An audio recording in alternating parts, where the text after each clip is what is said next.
It's funny how quickly love can turn into something bitter and ugly. How someone who once swore to love you forever can suddenly act like you're nothing more than an inconvenience. A mistake to be erased. But that's exactly what happened to me. 6 months before the wedding, I was blissfully happy. I had spent years building a life with Ethan. We met in college. The typical story, really. A shared class, stolen glances, and eventually late nights spent laughing under the stars. He was charming and confident in that way that made everyone around him feel smaller. But not me. He made me feel important. Like I was finally enough for someone. Ethan proposed to me in the most romantic way possible. We were on vacation in Santorini, overlooking the sunset, the sound of the ocean in the background, when he got down on one knee and asked me to spend forever with him. I said yes before he even finished the question. That was the happiest moment of my life. Back then I thought we were untouchable. I thought nothing could break us. But I underestimated the power of a mother's influence. Ethan's mother, Vivian, never liked me. From the beginning she was cold. Polite but distant. She'd smile with her lips but not her eyes. I thought it was just the usual tension that happens when someone new comes into the family. But as time went on, I realized it was something deeper. Vivian came from old money. The kind of wealth that breeds superiority. She had this way of looking at me, like I was something sticky at the bottom of her shoe. I grew up in a modest home.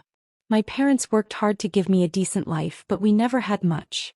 Vivian saw that as a weakness. "You're very charming," she'd say when I tried to make conversation at family events. "But I'm not sure you're really the kind of woman Ethan needs." I brushed it off, convinced that in time she would come around. That if Ethan loved me, it wouldn't matter what his mother thought. I was so naive. It started with little things. A wedding venue suddenly falling through. The florist backing out last minute. The dress designer refusing to answer my calls. I thought it was all just bad luck. Until I overheard Vivian speaking to a wedding planner on the phone. "No, cancel it," she hissed. "We won't be needing that anymore. My son will be marrying someone more suitable."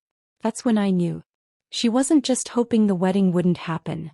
She was actively working to sabotage it. I told Ethan, of course. I begged him to talk to her. To stand up for us. He promised he would handle it. But when he came back from that conversation, his face was cold. Detached. "She's just worried about me," he said, rubbing the back of his neck. "She wants what's best." "And you think what's best is not marrying me?" I asked, my voice trembling. He didn't answer. 2 weeks later, he broke off the engagement. We were at his apartment when he told me. I had just finished going through some wedding details when he sat down across from me and took my hand. His eyes were soft, regretful, like he knew he was about to destroy me. "I can't do this," he said softly. I froze. What are you talking about?" "Bye, Mom," he said. "She's right. We're not right for each other." "You're joking," I whispered, my throat closing up. He shook his head. "She said you're not good enough, and maybe she's right." I couldn't breathe. "You're serious?" My voice cracked. "I'm sorry," he said, like that made any difference. "You'll find someone else. Someone who fits better. And I suppose you already have someone in mind?" I snapped. His expression darkened. "This isn't about anyone else. I need to think about my future."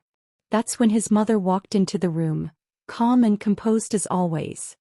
Her diamond earrings glinted under the light as she gave me a saccharine smile. "I told you, darling," she said to Ethan, her hand resting on his shoulder. "You can do so much better." Her gaze slid to me and her smile sharpened. "You should leave now," she said. "It's time to let go of this mistake." Mistake. That word hit me like a bullet. I stood slowly, my hands shaking. I looked at Ethan, the man I had loved, the man I was ready to build a life with, and he didn't even have the decency to look me in the eye. "I hope you're proud of yourself," I said quietly. "Oh, darling," Vivian laughed. "You're nothing without my son." I should have crumbled. I should have cried and begged. But something inside me hardened. I laughed. Not hysterically. Not with tears. Just a quiet, cold laugh.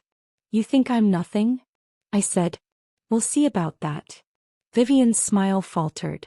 I turned toward the door and walked out without another word. I didn't stop. Not even when I heard Ethan call my name. Not even when Vivian said, "Good riddance." I left behind the dress, the venue, the dream of a future with Ethan. And I made myself a promise: they would regret this. The first few weeks were hard. I cried until my body was empty. I stayed in bed, ignored phone calls, and wondered how I had been so blind. How I had given so much to someone who clearly didn't value me. After the engagement ended, I didn't know who I was anymore. For years I had tied my identity to Ethan. To our future together. The wedding, the house, the children. It was all mapped out in my mind, and suddenly that map was blank. For the first few weeks I drifted through my days in a fog. My friends checked in on me constantly, but I barely answered. I stayed home, binging Netflix and surviving on takeout and wine. I told myself I was grieving the loss of Ethan, but that wasn't it. I was grieving the fact that I had allowed someone else to define my worth. Vivian had won, and I hated myself for letting her. But rock bottom has a funny way of clarifying things. I remember the exact moment I snapped out of it. I was standing in front of my bathroom mirror one morning, looking at my reflection. My skin was pale, my eyes dull and swollen from crying. My hair was a tangled mess. I looked weak, small, defeated. And I hated it. "What the hell are you doing?" I whispered to myself. Vivian had already taken Ethan from me. I wasn't going to let her take me too. So I straightened my shoulders, splashed cold water on my face, and told myself that the pity party was over. It was time to take my life back. I threw myself into work with ruthless focus. I had always been good at my job, but now I was on a mission to be the best. I stopped saying yes to things that didn't serve me. I stopped shrinking myself in meetings. I started speaking up, pushing for bigger projects, and staying late to make sure my work was perfect. My boss took notice almost immediately. "Amelia," he said after one particularly successful presentation, "you've really stepped up these past few months. How would you feel about leading the next big client pitch?" I smiled, sharp and confident. "I'd be honored." The old Amelia would have hesitated, second-guessed herself, worried about stepping on toes. Not anymore. I worked harder than I ever had before, and it paid off. Within 2 months, I had landed the biggest client of the year, securing a promotion and a hefty raise. Suddenly, I wasn't just Ethan's ex-fiancé. I was Amelia Cole, a rising star in the industry, and everyone knew it.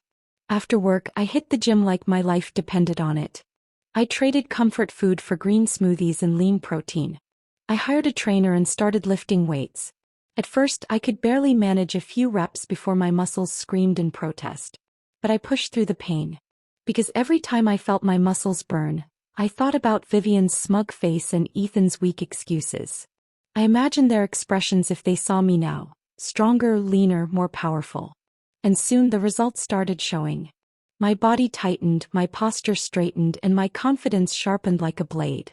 Once I had my professional life and my body in order, it was time to rebuild my social life. I said yes to every invitation. I went to rooftop parties, industry events, and girls' nights out. I laughed more, flirted more, and reconnected with friends I had neglected when I was too wrapped up in Ethan's world. And it didn't take long for men to notice. One night at a charity gala, a handsome investment banker named Julian slid up next to me at the bar. "Amelia Cole," he said, giving me a slow once-over. "Where have you been hiding?" I smiled. "I haven't been hiding. Just upgrading." Julian was charming, confident, and very eager to get to know me better. And while he was attractive, tall, dark-haired, with the kind of money that made Vivian's old money crowd look poor, I wasn't ready to jump into anything serious. But that didn't stop me from enjoying the attention. For the first time in months, I felt powerful. In control. I was done being the girl who waited around for scraps of love and approval. And it was right around that time that Vivian called. Vivian's voice was thin and shaky on the phone. "It's Ethan," she said. "He needs you." I almost laughed out loud. "Needs me?" I repeated. "He's not doing well," Vivian said, her mask of composure slipping for the first time. "He lost his job, and the girl he was seeing, well, she left him. He's drinking too much. He's spiraling." "And why is that my problem?" I asked coolly. You were always so good for him, Vivian whispered. You grounded him. Grounded him? I nearly choked on the absurdity of it. The same woman who had told me I was beneath her precious son now wanted me to save him? How did he lose his job? I asked. Vivian hesitated. He made some bad investments. Translation: he tried to play big-shot businessman and failed. I smiled faintly. Well, that's unfortunate. You can help him, Vivian pleaded. Talk to him. He listens to you. I thought about the last time I had seen Ethan. His cold expression as he told me I wasn't good enough for him. How he hadn't even defended me when his mother called me a mistake. And now they wanted me to clean up the mess they had made? I leaned back in my chair and smiled. Sorry, Vivian, I said, my voice dripping with ice. I'm busy. Please, she whispered. No. I ended the call. I hung up the phone and sat there for a long moment, the silence in my apartment pressing in on me. Vivian's desperate voice echoed in my mind, her usually poised demeanor reduced to pitiful begging. It was poetic, really. The same woman who had once sneered at me, called me worthless, and destroyed my engagement was now calling me for help. The irony was almost too delicious. But I wasn't naive anymore. I wasn't the woman who had stood in Ethan's apartment, shaking with heartbreak while his mother's cruel words sliced through me. That version of me had been burned down to ashes. No. I was rebuilding myself into something sharper, colder, and indestructible. A week later I ran into Ethan at a bar downtown. I was with Julian and some friends when I saw him, sitting alone at the far end of the bar. His hair was messy, his clothes rumpled, and he looked like he hadn't slept in days. Julian leaned in. Do you know him? Oh, that's Ethan, I said casually. My ex-fiancé. Ethan's eyes flicked toward me and I saw recognition and shame flash in them. He stood and walked toward me, his jaw tightening.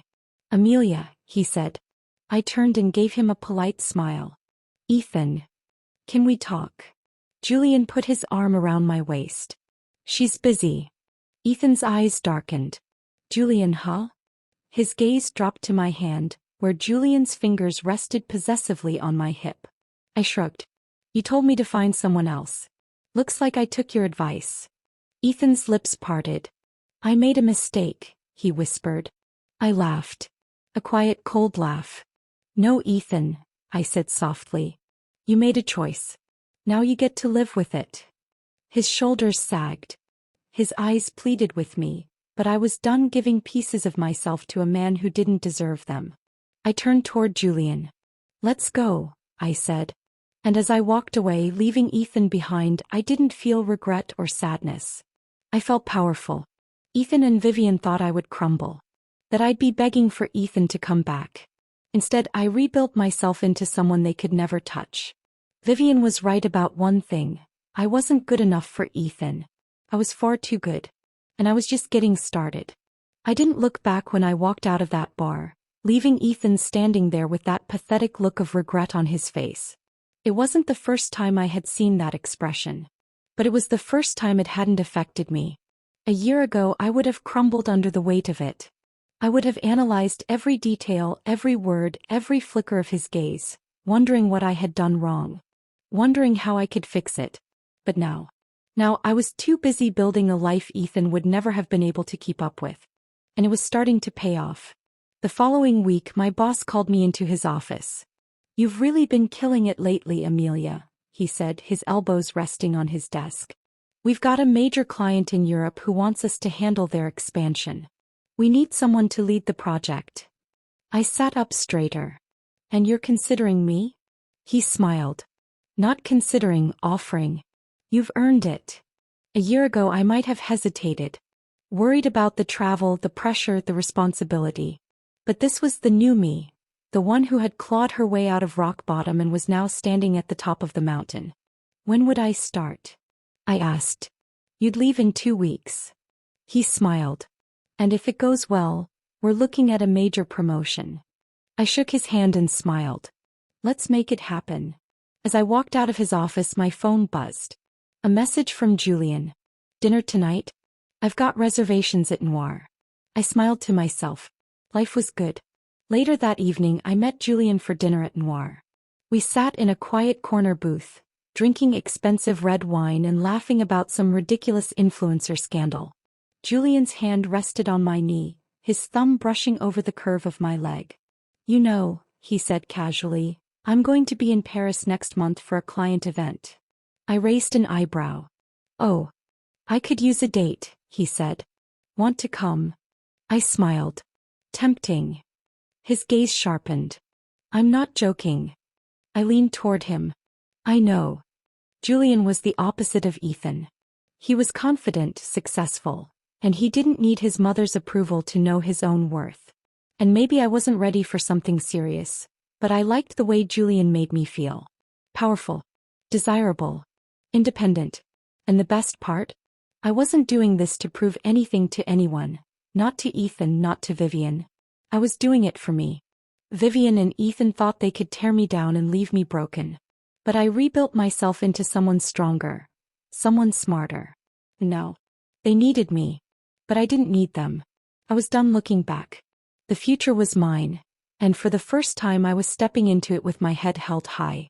I thought I was done with Ethan and Vivian. After that final encounter, the desperate phone calls, Vivian's pathetic attempts to draw me back in. They had built their whole identity around the belief that they were better than everyone else. That Ethan was destined for success, and Vivian would mold him into the perfect man, with the perfect wife by his side. When I walked away and thrived without them, I shattered that illusion. And they couldn't handle it. They weren't finished with me. But the difference now? I was ready. 2 weeks after, I was sitting on a private jet, sipping champagne at 30,000 feet. Julian had invited me to Paris for a high-profile client event. At first I had hesitated, not because of Julian, but because I wasn't sure if I was ready to be seen on that level. But then I remembered who I was now. Not Ethan's ex-fiancé. Not Vivian's failed project. Amelia Cole. I stepped onto that jet wearing a designer dress, my hair sleek and my makeup flawless. Julian smiled when he saw me, his eyes trailing over me appreciatively. "You look incredible," he said, handing me a glass of champagne. "I know," I said with a smile. Paris was everything I needed. The glittering lights, the rooftop dinners, the expensive wine. It felt like I had shed the last remnants of my past. Julian introduced me to everyone, billionaires, industry leaders, celebrities, and they listened when I spoke. They asked me about my career, my projects, my vision for the future. I wasn't just Ethan's former fiancé anymore. I was a powerhouse in my own right. Julian leaned toward me during one of the dinners and said, "You know, you're the most interesting person here." I smiled. "Obviously." He laughed and kissed me on the cheek. For the first time in years, I wasn't faking my confidence. I felt powerful, desirable, untouchable. And then Ethan showed up. It was at a private event at a Parisian penthouse. A glamorous night with the city sparkling beneath us. I was wearing a black silk dress, Julian's hand resting possessively at the small of my back, when I saw him. Ethan. He was standing near the bar, dressed in a suit that didn't fit him as perfectly as it used to. His hair was slightly too long, and there was a hollowness under his eyes that hadn't been there before. Our eyes met and his mouth parted in surprise. "Julian," I said smoothly. "Do you know that man?" Julian followed my gaze and frowned. "That's Ethan." His eyes narrowed. "What's he doing here?" "Good question," I murmured. Ethan started walking toward us. Julian tightened his hold on me. "Do you want me to handle it?" I smiled faintly. "No. Let's see what he wants." Ethan stopped in front of me, his eyes flicking between me and Julian. His jaw tightened when he saw Julian's hand on my waist.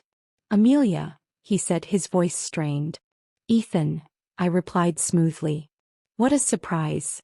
"What are you doing here?" he asked, his gaze darkening. I raised an eyebrow. "Enjoying my success." He swallowed. "I didn't know you were involved with Julian." "You didn't." I smiled. "Because you don't know anything about my life anymore." Julian's hand slid up my waist. "And we'd like to keep it that way." Ethan's eyes narrowed. "Julian, can you give us a minute?" Julian smiled lazily. "No."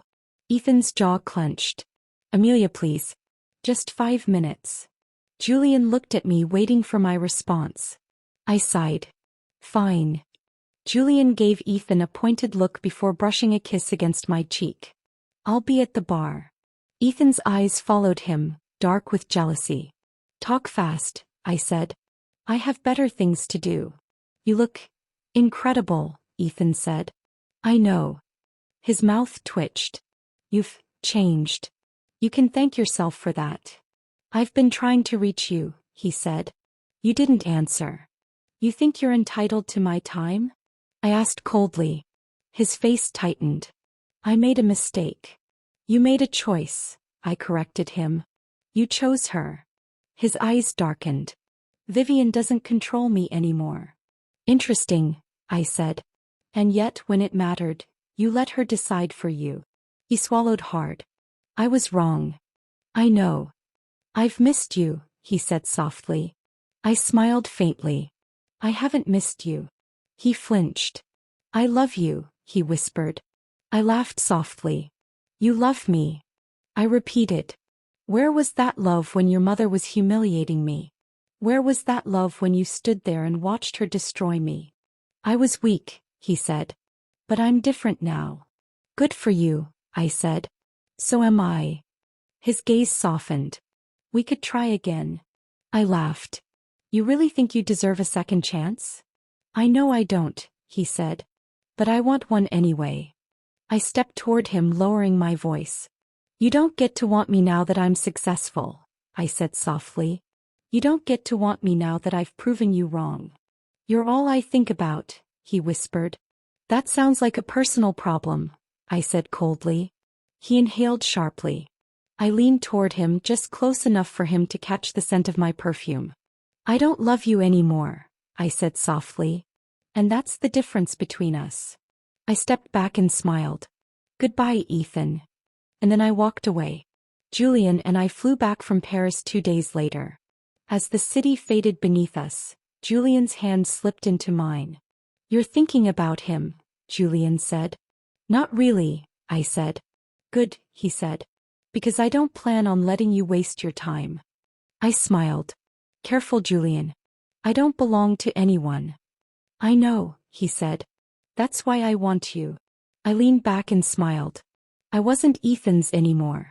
I wasn't anyone's anymore. I was mine. And I was just getting started. It's funny how people who discard you always come back once you've moved on. Vivian and Ethan had underestimated me. They thought I would crumble without them, that I would fade into the background while they thrived. But they were wrong. I hadn't just survived without them, I had flourished.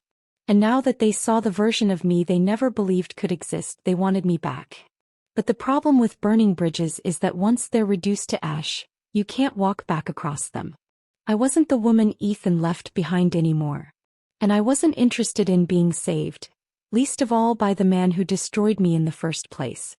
3 weeks after returning from Paris, I sat in the sleek glass conference room of my company's headquarters, preparing to close the biggest deal of my career. The client, a European tech firm, was about to sign a contract that would not only boost my company's market dominance but also cement my status as the top strategist in the industry. Miss Cole, the CEO said, handing me the contract. It's been a pleasure working with you. I smiled, sliding the contract across the table. The pleasure's been mine. The CEO smiled. You're quite impressive. I know, I said smoothly. I signed the contract, shook his hand and left the room feeling unstoppable. As I walked through the glass hallway, my assistant, Lila, practically sprinted to catch up with me. Congratulations, Amelia, she said breathlessly. The CEO wants to meet with you tomorrow to discuss a senior promotion. I smiled. Good. Also, Lila hesitated, biting her lip. I raised an eyebrow. Spit it out. There's a man waiting for you in the lobby, she said cautiously. He wouldn't give his name. I sighed. Let me guess. Tall, dark hair, desperate expression. Lila winced. Pretty much. I smoothed my silk blouse and smiled faintly. Let him wait, I said. But, Lila, I said calmly, I'm not interested in ghosts. I walked toward the elevator, leaving her standing there. 2 days later, Vivian showed up at my office. I saw her through the glass window before Lila could warn me. Dressed impeccably as always, her hair pulled into a tight chignon, her diamond earrings glittering under the soft office lighting. I considered turning her away, but this time I wanted to look her in the eye and show her who she was dealing with. "Send her in," I said to Lila. Vivian entered, her heels clicking against the polished floor. "Vivian," I said smoothly. "To what do I owe this unpleasant surprise?" She sat down gracefully. "You've been doing well for yourself." "I know," I said. She smiled faintly. "I underestimated you." I leaned back. "Everyone did." She studied me for a moment, her sharp gaze sweeping over my designer outfit, my office, my obvious success. "Ethan's struggling," she said finally. "And?" I raised an eyebrow. "You were good for him," she said. "You stabilized him." I smiled faintly. "And yet you were the one who told him to throw me away." Vivian's lips tightened. "I made a mistake." "Ah." I smiled. "So now that Ethan's falling apart, you've decided I was good enough after all?" "I misjudged you," she said. "You didn't misjudge me," I said coldly. "You underestimated me." Vivian's gaze hardened. "He still loves you." "That's unfortunate," I said. Vivian's mask cracked. "You really don't care?" "No," I said. "I don't." She stood, her composure slipping slightly. "You could have it all," she said softly. "The life you dreamed of." "I already have the life I dreamed of," I said coldly. Vivian's mouth parted. "You and Ethan thought you broke me," I said, rising from my chair. "But you made me stronger. Smarter. Ruthless." Her mouth tightened. "You were right, Vivian," I said with a sharp smile. "I wasn't good enough for Ethan back then." I walked toward the door and held it open. "But now." I smiled coldly. "He's not good enough for me." Vivian's gaze darkened. "Goodbye, Vivian," I said. And I shut the door behind her. That evening, Julian and I were sitting on the rooftop of a downtown restaurant, sipping cocktails and watching the city lights. "You seem lighter," Julian said. I smiled. "I think I finally put the past to rest." Julian studied me thoughtfully. "And Ethan?" I shrugged. "That chapter's closed." Julian smiled faintly. "So does that mean you're ready for the next chapter?" I arched an eyebrow. "Are you volunteering?" "Maybe," he said. I smiled. "Careful, Julian. I'm not the kind of woman who needs to be saved." "I'm not trying to save you," he said softly. "I'm just enjoying the view." I leaned toward him and kissed him. Slow, confident, powerful. I didn't need Julian. But I wanted him. And that was the difference. I was done defining myself by the men in my life. Vivian and Ethan had taught me the hard way that love isn't enough. Respect and strength matter more. No. I had all of that. And more. The past was behind me. The future belonged to me. And for the first time in my life, I knew exactly who I was. The end.